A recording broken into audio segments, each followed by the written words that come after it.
Come closer, sweetheart. Sit down right here next to Grandma. I need to tell you something that's going to shock you, break your heart, and then put it back together again. This is the story of how my own son, my baby boy, tried to steal everything from me when he thought I was too old and weak to fight back. Spoiler alert, he was very, very wrong. Now listen, before we dive into this wild ride, I need you to do something for me. See that subscribe button down there? Hit it right now. Don't make me ask twice. I might be old, but I can still see if you're ignoring me. And that like button? Press it like you're testing bread dough to see if it's read. Why? Trust me, honey, this story has more twists than a mountain road. We've got betrayal, we've got secrets, we've got revenge, the legal kind, mind you, and a whole lot of justice served ice cold, the way it should be. So grab your coffee, get comfortable, and whatever you do, don't you dare click away before the end. Because what happened in that final courtroom scene? Nobody saw it coming. Not the lawyers, not my son, not even me. Alright then, let's begin. My name is Eleanor Price, but everyone calls me Ellie. I'm 73 years old, and up until about 2 years ago, I thought I had a pretty good life. Not fancy, mind you, but comfortable. Honest. Built on hard work and love. A life well lived, in a beautiful 2-story craftsman house in Portland, Oregon. My late husband, Thomas, and I bought that house in 1978 for $45,000. Can you imagine? $45,000. These days, you can't buy a decent car for that. Thomas was a carpenter. The best you ever saw. He could make wood sing, I swear. Every cabinet in that house, every built-in bookshelf, the window seats, the crown molding, all Thomas. He poured his soul into that place. Said he was building a legacy for our family. We had 3 children. Michael, our oldest, moved to Boston and became a software engineer. Sarah, our middle child, she's a teacher in Seattle. Married a lovely man named James. They've got 2 kids I adore, my grandbabies, Owen and Lucy. And then there's Daniel. Daniel was our youngest.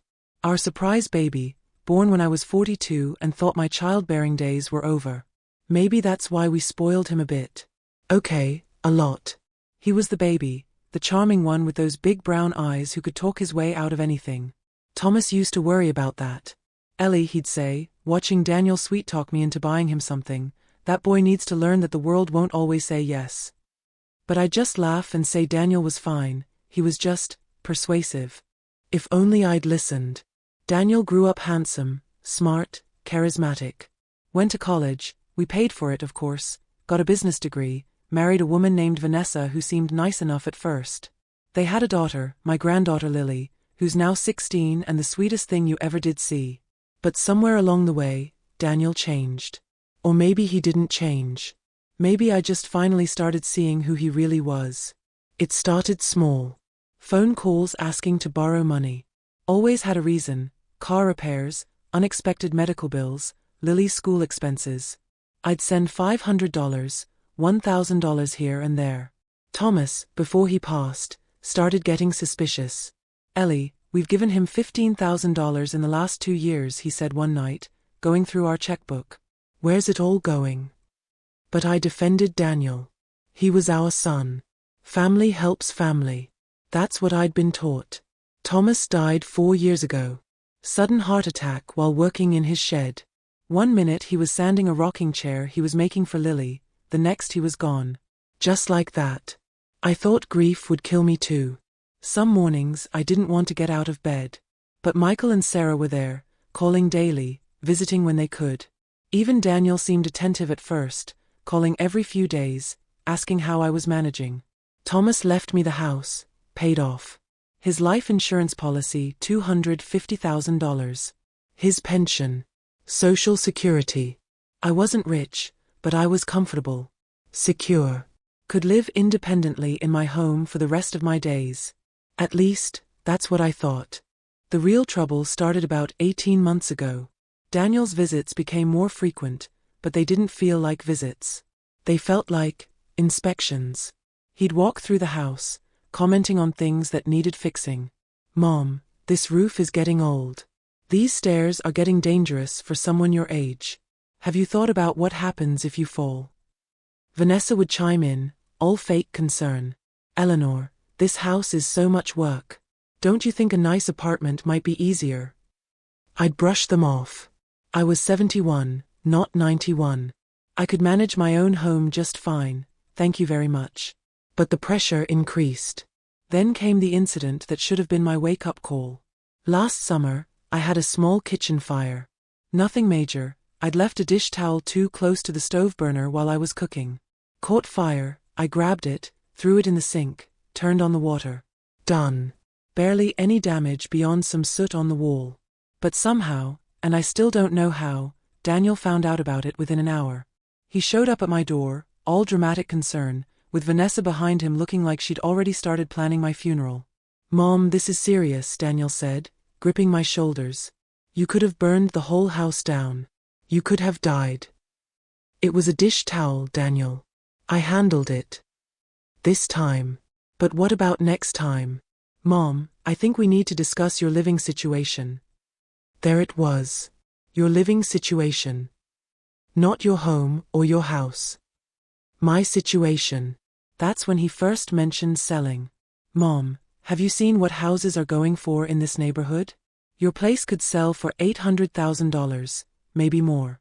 You could buy a nice condo in a senior community, have money left over, be safe. I am safe, I insisted. This is my home. Thomas built it. I'm not leaving. Daniel's face did something then. Just for a second, his expression went cold. Really cold. Then it was gone, replaced by his concerned son mask. Okay, Mom. Okay. I just worry about you. But I noticed something after that visit. He'd taken my spare house key from the hook by the door. When I asked about it, he said, just in case of emergencies, Mom. You know, if you fall or something and I need to get in. That should have terrified me. But like a fool, I thought he was being caring. Over the next few months, the pressure intensified. Daniel would call with research, articles about elderly people who'd fallen at home and laid there for days. Statistics about house fires. Horror stories about seniors who couldn't maintain their properties and ended up in terrible situations. He'd visit with contractors who would just happen to be in the neighborhood, and point out everything that needed expensive repairs. The roof, the foundation, the electrical system. Made it sound like the house was about to collapse around me. Vanessa started sending me links to retirement communities. Just looking, she'd say. Don't you want to be around people your own age? Make friends. I had friends, thank you very much. My neighbor Patricia, who I'd known for 30 years. My book club. My church group. I didn't need to be warehoused with other old people. But here's the thing that really gets me now, looking back. Michael and Sarah noticed something was off. They started calling more often, asking if Daniel was bothering me about the house. I defended him. He's just worried, I'd say. He means well. Sarah wasn't buying it. Mom, be careful. Daniel's always been good at making his wants seem like they're for someone else's benefit. Even my granddaughter Lily said something that chilled me. She'd come over one afternoon, Daniel and Vanessa didn't know she was there, and while we were baking cookies she said, Grandma, I heard Dad and Mom talking last night about your house. Dad said something about once we sell it, like it was already decided. My hands had frozen in the cookie dough. Once we sell it? Your father doesn't have anything to sell, honey. Lily shrugged, looking uncomfortable. That's what I thought was weird. Looks directly at camera. You know what I did with that information? Nothing. Absolutely nothing. Because I didn't want to believe my own son would try to steal from me. I didn't want to face the possibility that the baby I'd raised, the boy I'd sacrificed for, saw me as nothing but an obstacle between him and money. That was my mistake. Because 3 months later, my whole world fell apart. I'm going to tell you about the worst day of my life. And I've had some bad days, honey. The day Thomas died, the day we buried my mama, those were awful. But this was different. Because this was betrayal by someone who was supposed to love me. It was a Tuesday in March. Cold, rainy, typical Oregon weather. I'd been at my book club meeting that morning, then stopped by the grocery store. I remember I bought ingredients to make pot roast, Daniel's favorite. I was planning to invite him and Vanessa over for dinner that weekend. Can you imagine? I was buying his favorite meal while he was destroying my life. I pulled into my driveway around 2 p.m. and something was immediately wrong. There was a car I didn't recognize parked in front of my house. An expensive-looking black sedan. Then I saw my front door was open. My heart started pounding. Had I been robbed? But no, there were people inside. I could hear voices. I walked up my front steps, these beautiful steps Thomas had built with his own hands, and pushed the door open wider. Daniel was in my living room. With 3 other people. A man in a suit holding a clipboard, a woman with a camera, and another woman with a tablet. They were taking pictures of my house. Daniel. I said, "What's going on?" He turned, and for just a second, he looked guilty. Just a flash. Then his face rearranged itself into that concerned expression I'd seen so many times. "Mom, you're home early. I thought you'd be at book club until 3. I was. Daniel, who are these people? Why are they in my house?" The man in the suit stepped forward, hand extended. "Mrs. Price, I'm Richard Morrison with Premier Realty. Your son has asked us to do a market evaluation on your property." Market evaluation. The words didn't make sense at first. "I didn't ask for an evaluation," I said slowly. Daniel moved closer, put his hand on my arm. That gesture that was supposed to be comforting but felt like restraint. "Mom, we talked about this. Remember? About getting the house assessed so we'd know what it's worth." "We most certainly did not talk about this." "You've been forgetting things lately," Daniel said, and there was something in his voice. Something rehearsed. "Just last week, you called me asking if I'd been by when I'd been there that morning. Remember?" I hadn't called him, and he hadn't been there that morning. But he was saying it in front of these strangers, establishing a narrative. "Daniel, I need to speak with you. Privately. Now." "Mom, let's just let Richard finish." "Now, Daniel." The realtor and his team excused themselves, said they'd wait outside. The moment the door closed, I turned on my son. "What do you think you're doing?" "Mom, calm down. I'm trying to help." "Help? By bringing strangers into my home without my permission." "You gave me permission. You gave me a key, remember? For emergencies." "This is not an emergency." Daniel's expression shifted. The concerned son disappeared. What replaced it was cold. Calculating. "Mom, we need to talk about your mental state." Those words. Your mental state. Like I was a problem to be solved. "There's nothing wrong with my mental state, Daniel." "Really? Because you can't remember conversations we've had. You started that fire in the kitchen. Last month, you called me 3 times asking the same question." "I did no such thing." "Sarah agrees with me," he said. "A lie, I'd find out later. Michael too. We're all worried about you. We think you're showing signs of dementia." The word hit like a slap. Dementia. I don't have dementia. "Mom, I've consulted with a lawyer. With your permission or without it, I can petition the court for guardianship." "I don't want to do that. I don't want to put you through that humiliation. But if you're not going to be reasonable about selling this house and moving somewhere safe." "This is my house, Daniel. And you're my mother, and I have a responsibility to protect you, even from yourself." I stood there, staring at this man who looked like my son but sounded like a stranger. A cruel stranger. "Get out," I whispered. "Mom.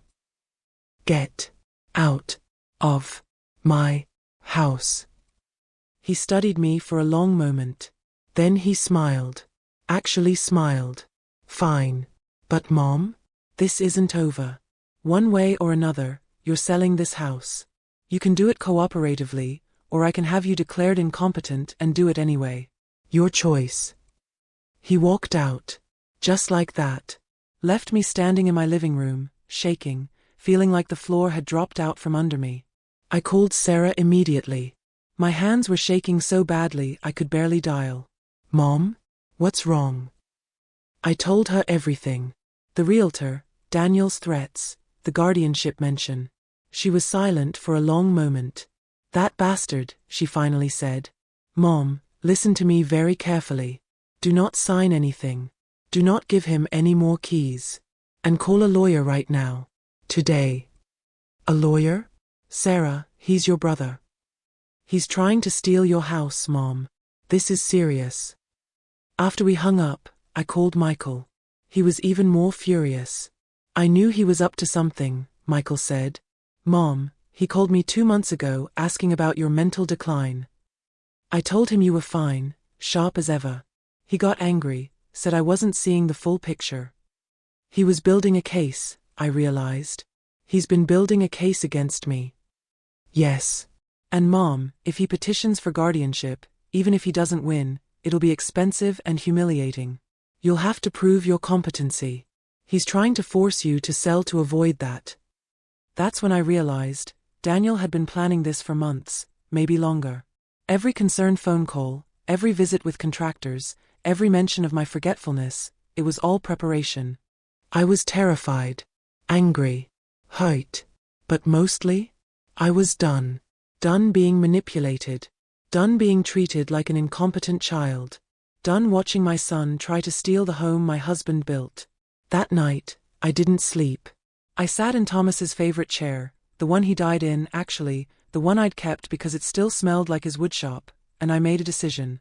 Daniel wanted a war? He was going to get one. But first, I needed to understand exactly what I was dealing with. So I did something I'd never done before. Leans forward conspiratorially. I called a private investigator. His name was Marcus Reed, retired police detective turned PI. My friend Patricia had used him during her own messy divorce. He's expensive but worth every penny, she told me. The next morning, I met Marcus at a coffee shop downtown. He was in his 60s, gray hair, kind eyes, but with a hardness that came from years of seeing humanity's worst. I told him everything. Mrs. Price, he said when I finished, I hate to say this, but your son isn't just trying to pressure you. He's trying to steal from you. And based on what you've told me, he's probably already taken steps you don't know about. My stomach dropped. What do you mean? Men like your son don't just wake up one day and decide to steal. They plan. They prepare. With your permission, I'd like to run a full financial background check. Look at your credit report, your bank accounts, anything with your name on it. I have a feeling we're going to find some surprises. He was right. 3 days later, Marcus called me to his office. He had papers spread across his desk, and his face was serious. Mrs. Price, sit down. I sat. Your son has been busy. Very busy. He showed me the first document. A credit card in my name that I'd never opened. $15,000 balance. Then another one. $22,000 balance. Then another. And another. 6 credit cards total. Nearly $90,000 in debt. In my name. That I'd never opened. Voice shaking. This is identity theft, Marcus said. Textbook identity theft. And it gets worse. He showed me more papers. Loan applications with my forged signature. Inquiries from collection agencies. My credit score, once excellent, had plummeted to 520. How? I whispered. How did he do this? He had access to your personal information. Your social security number, your date of birth. Maybe he got into your files during one of his visits. Maybe you mentioned things in conversation. Men like Daniel are very good at collecting information. But the signatures are forgeries. A handwriting analyst will confirm that. Mrs. Price, your son has committed multiple felonies. Identity theft, fraud, forgery. This is serious criminal behavior. I felt sick. My own son. My baby. There's more, Marcus said gently. I pulled records on his financial situation. Want to know why he needs your house so badly? I nodded, unable to speak. He's in debt. Serious debt. He owes $200,000 on credit cards and personal loans. His mortgage is underwater. He's 3 months behind on his car payments. Vanessa has a shopping addiction. I found receipts from the past year totaling over $150,000 in luxury goods. They're drowning, Mrs. Price. And they see your house as their lifeboat. What do I do? First, we file a police report. Then you get a lawyer, a really good one. You're going to need to freeze your credit, dispute all these fraudulent accounts, and prepare for your son to fight back hard. Because when he realizes you know what he's done, he's going to get desperate. And desperate people are dangerous. That night, I sat at my kitchen table with all of Marcus's findings spread out in front of me. $90,000 in fraudulent debt. My credit ruined. My son revealed as a thief and a liar. And the worst part? A small, stupid part of me still wanted to protect him. Still wanted to believe there was an explanation. Still wanted to be the mom who fixed everything. But I couldn't fix this. And I shouldn't want to. Looks directly at camera.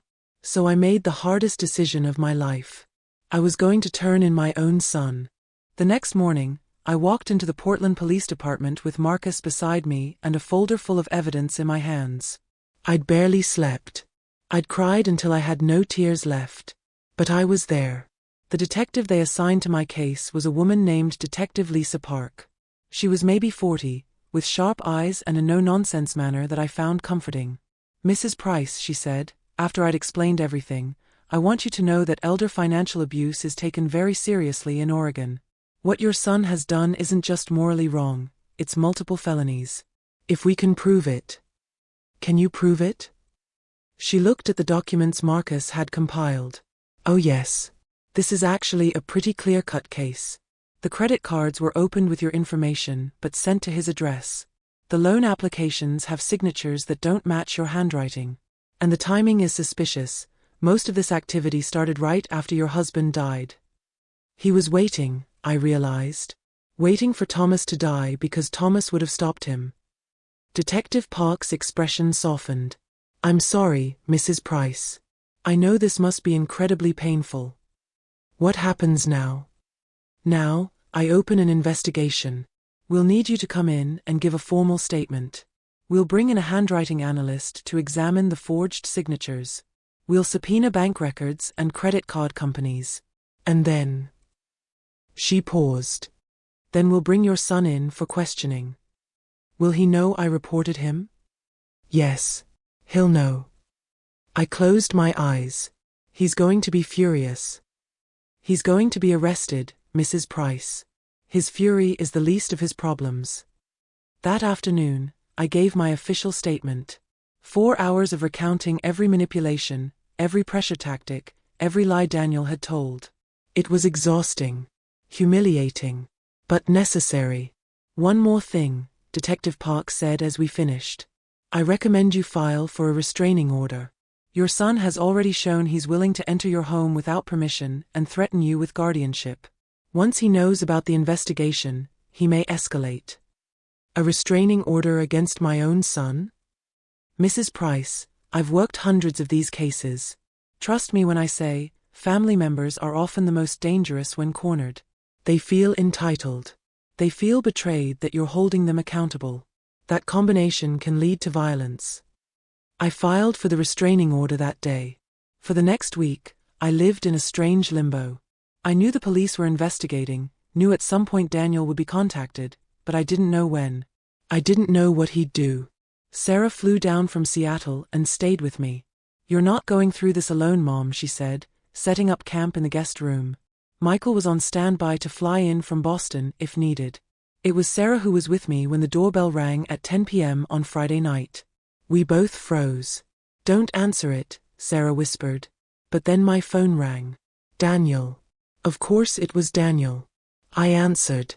Put it on speaker so Sarah could hear. "You called the police on me?" He was screaming. Actually screaming. "You called the fucking police on me? Your own son. Daniel, you stole from me. You committed fraud. I was trying to help you. I was trying to protect you from yourself. And this is how you repay me." "Repay you?" My voice was cold now. "Daniel, you opened credit cards in my name. You forged my signature. You threatened me with guardianship. What did you think would happen? I thought my mother would have a shred of loyalty. I thought family meant something to you. Family does mean something to me. That's why this hurts so much." There was breathing on the other end. Heavy, angry breathing. "You're going to regret this," he said. I'm coming over there right now. We're going to settle this.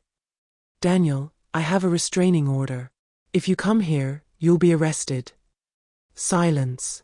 Then quieter, more dangerous, you got a restraining order against me. Yes. Your own son. My own son who threatened me, who stole from me, who tried to take my home. I hope you're happy, Mom. I hope this was worth it. Because you just lost your son. You just lost me, Lily, all of us. Was your precious house worth that? Goodbye, Daniel. I hung up. Sarah grabbed my hand. We sat there in silence, listening to Daniel's car peel out of my driveway, violating the restraining order but not entering my property. He'll come back, Sarah said. Mom, maybe we should stay somewhere else tonight. No. I was surprised by the strength in my own voice. No, this is my home. Thomas built it. I'm not leaving. Sarah called 911 anyway, reported the restraining order violation. A police car came by, took our statements, drove past Daniel's house to document his presence there. But Sarah was right to be worried. Because 3 nights later, at 2 a.m., someone tried to break into my house. Sarah and I both heard it, the sound of someone trying to force the back door.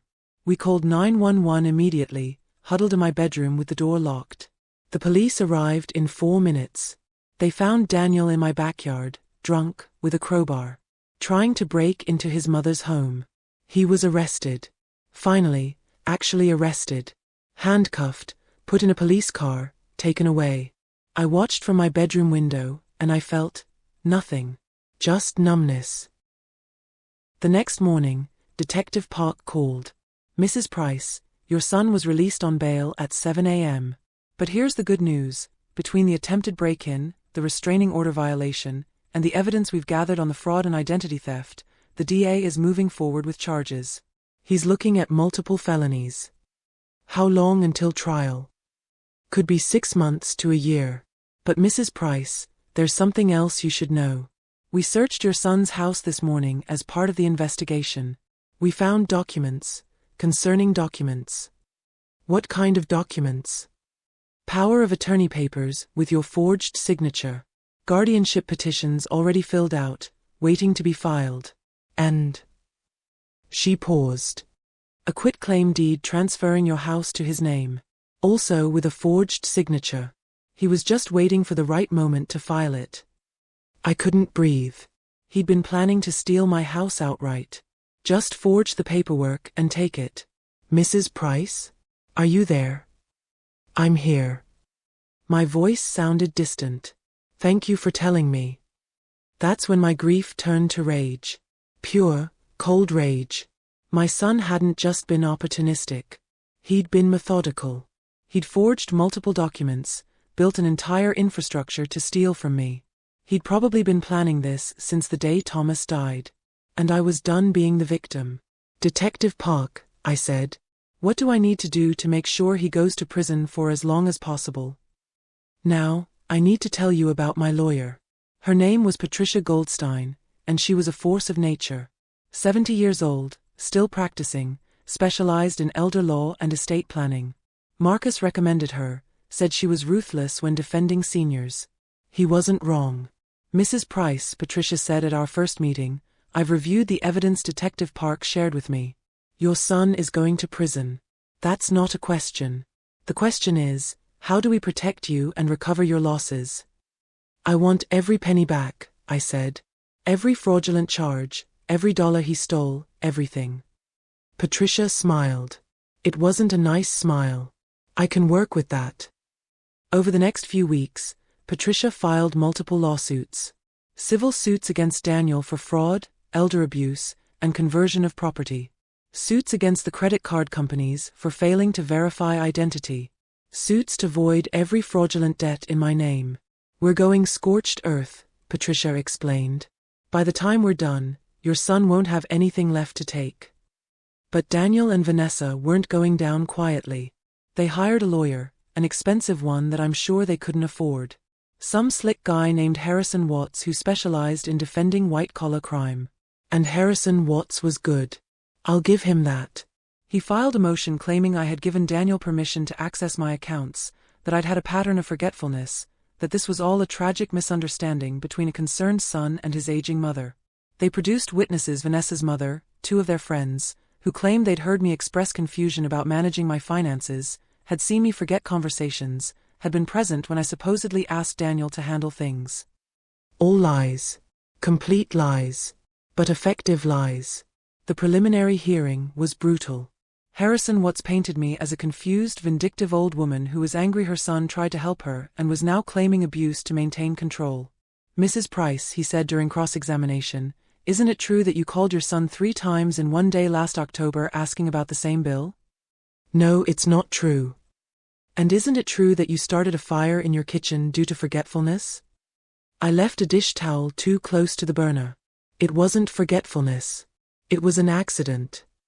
"An accident that wouldn't have happened if you were more alert, more aware?" Patricia objected. The judge sustained it. But the damage was done. Watts had planted doubt. After the hearing, I was shaking. "He made me sound incompetent," I told Patricia. "He did his job. But don't worry. We have something he doesn't have." "What's that?" "The truth. And evidence. Lots and lots of evidence." She was right. Because over the next few months, Patricia and Detective Park built a case that was absolutely airtight. They brought in a handwriting analyst who testified that every signature on the fraudulent documents was forged. Not just similar to Daniel's handwriting, identical to it. He hadn't even tried to disguise it. They subpoenaed security footage from the bank showing Daniel depositing checks made out to me into his own account. They found emails between Daniel and Vanessa discussing how much money they'd get when they sold the old lady's house. They interviewed the realtor, who admitted Daniel had told him I'd already agreed to sell and just needed a push to commit. And then Patricia did something brilliant. She got Lily to testify. My granddaughter, Daniel's own daughter. 16 years old, terrified of her father, but brave enough to tell the truth. Lily testified that she'd overheard her parents planning to forge documents. That she'd seen her father practicing my signature. That Vanessa had talked about finally getting a real house once they sold mine. Daniel tried to stop her. Tried to have her testimony excluded on grounds she was a minor. But the judge allowed it, and Lily sat in that witness stand and destroyed her father's defense. "Did you love your grandmother?" Patricia asked her gently. "I do love her," Lily said, tears streaming down her face. "She's the best person I know." "And did you want to testify today?" "No.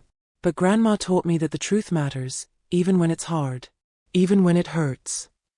I was crying. Sarah was crying. Even the judge looked moved. When Lily stepped down, she walked past Daniel without looking at him and came straight to me. I held her while she sobbed, and I thought, at least something good came from this. At least Lily knows the difference between right and wrong. Daniel didn't testify in his own defense. Harrison Watts probably advised against it, knowing he'd fall apart under cross-examination. Vanessa did testify. Big mistake. Patricia destroyed her. "Mrs. Price, the younger Mrs. Price," Patricia said with dripping sarcasm, "you testified that you were concerned about the elder Mrs. Price's mental state. Is that correct?" "Yes," Vanessa said, all fake sympathy. "And yet you never suggested she see a doctor?" "Well, You never accompanied her to a medical appointment to discuss these concerns?" Daniel handled. "You never documented these concerns in writing, never told her other children about them?" "I told Sarah." "Did you?" "Because Sarah Brennan testified yesterday that you never once mentioned concerns about her mother's competency. In fact, she testified that you avoided speaking to her entirely." Vanessa's face went red. "I might have forgotten." "But you remember perfectly that Mrs. Price was mentally declining? You remember conversations from months ago, but you forgot whether you told her daughter." It went on like that for 2 hours. By the end, Vanessa was in tears, contradicting herself, admitting that maybe her concerns were overstated, that perhaps she'd been influenced by Daniel's perspective. Patricia sat down with a satisfied smile. "No further questions, Your Honor." The trial lasted 3 weeks. 3 weeks of reliving every horrible moment. But at the end, the jury deliberated for less than 4 hours. Guilty. On all count. Identity theft, fraud, elder abuse, forgery, attempted extortion. Every single charge. The sentencing hearing was 2 weeks later. I almost didn't go. Sarah said I didn't have to, that Patricia could represent me. But I needed to be there. Needed to look Daniel in the eye one last time. The courtroom was packed. Michael had flown in from Boston. Sarah was beside me. Even some of my neighbors and friends showed up for support. Daniel looked terrible. Gray, thin, aged 10 years in the past 6 months. Vanessa wasn't there. She'd filed for divorce 3 weeks earlier, trying to save herself. The judge, a woman named Margaret Stone, reviewed the case with a grim expression. "Mr. Price," she said, "I've been on the bench for 23 years. I've seen many cases of elder abuse. But rarely have I seen such calculated, methodical cruelty toward a parent. You didn't just steal from your mother. You tried to destroy her reputation, her autonomy, her sense of self. You used her grief over your father's death as an opportunity for theft. And when she fought back, you tried to break into her home." Daniel started to speak. "Your Honor, I'm not finished. You will have an opportunity to speak in a moment." She turned to me. "Mrs. Price, would you like to make a statement?" I raised 3 children. Michael, Sarah, and Daniel. I loved all 3 equally, or so I thought. Maybe I loved Daniel a little more because he was my baby. Maybe that's where I went wrong. I gave Daniel everything. Love, support, financial help when he needed it. When his father died, I comforted him. I told him Thomas would be proud of the man he'd become. Voice hardens. But Thomas wouldn't be proud. He'd be heartbroken. Just like I am.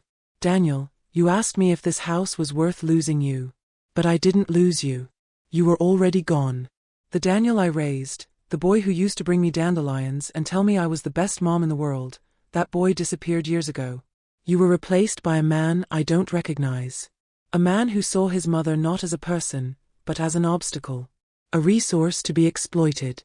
You forged my signature dozens of times. You destroyed my credit. You planned to steal my home, the home your father built with his own hands. You threatened to have me declared incompetent. And when I fought back, when I stood up for myself, you tried to break into my house. Your own mother's house. With a crowbar. I spent 73 years learning to be strong, to be independent, to take care of myself and others. You tried to take all of that away. You tried to make me helpless. But here's what you didn't understand. I'm stronger than you ever gave me credit for. I survived your father's death. I survived cancer. I survived raising 3 children mostly alone while Thomas worked long hours. I survived you. And I'll keep surviving. I don't forgive you. Maybe someday I will, but not today. Today, I just want you to understand that actions have consequences. You can't steal from people, even your own mother, and expect love to cover it. Family isn't a shield against accountability. It's not a free pass to abuse someone. I hope prison teaches you that. I hope you find some version of the boy I raised still inside you. But until you do, you're not my son.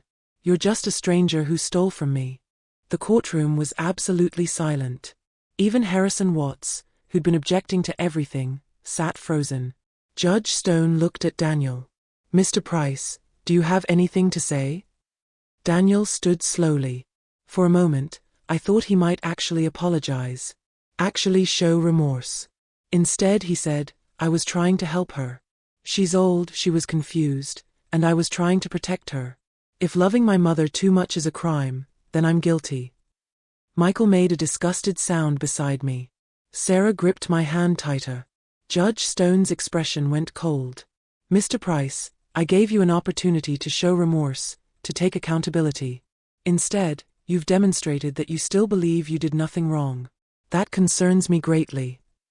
She shuffled some papers. "The prosecution has recommended 12 years. Your attorney has argued for probation or minimal jail time given your lack of criminal history." Harrison Watts nodded, looking hopeful. "I'm sentencing you to 15 years in state prison." The courtroom erupted. Daniel's face went white.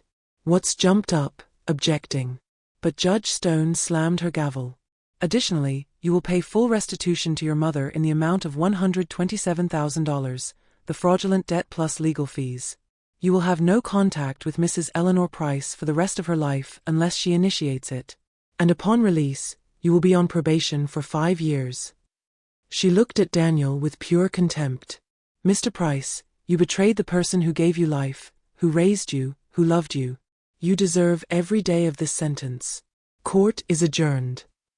They took Daniel away in handcuffs. He was crying, shouting something about being sorry, about how this wasn't fair. But it was too late. 15 years. He'd be 62 when he got out. I didn't feel victorious. I didn't feel satisfied.